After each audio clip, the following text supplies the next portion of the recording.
All right, so we have a pile of papers here. About how tall is this, Dennis? I'm going to say close to 2 feet.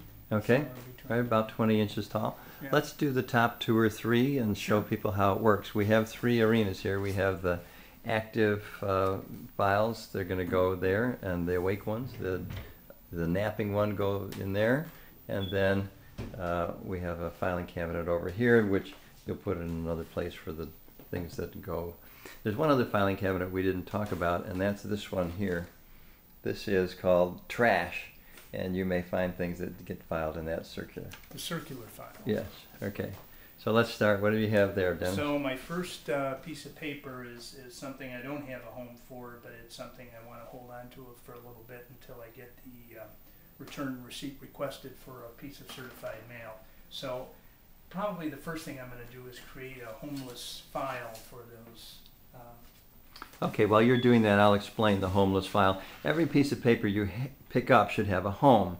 If you file it with clients or file it with bills or things like that, it goes in its home. If it doesn't have a home, it's called homeless, and you make a home by having a folder. However, if it's not that important to deserve its own folder, you just kind of want to put in a little holding tank.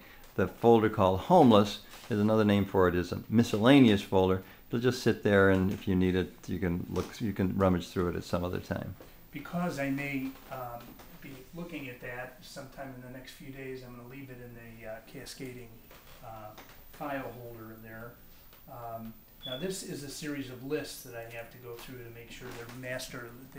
These would be used to compile a master list. So I would put this in my lists file. I definitely have a home for this, and it's called lists. Okay. Let's make that up.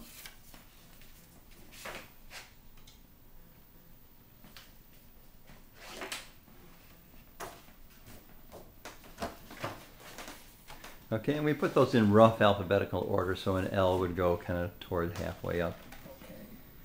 Okay. So we have quite a bit. It looks like that's an unpaid bill up there next. Right. And this that might this have. is actually a bank statement, and I would put this with all the other bank statements. So. Okay, so you need a folder for bank statements. All right, so we will, at this point, I'll let you continue with this. The rules are no reading when you pick something up. You have to decide where is its home. If it doesn't have a home, you make a folder for it, even if it's only one sheet of paper. And then we'll come back when this is done and show you what it looks like when it's complete.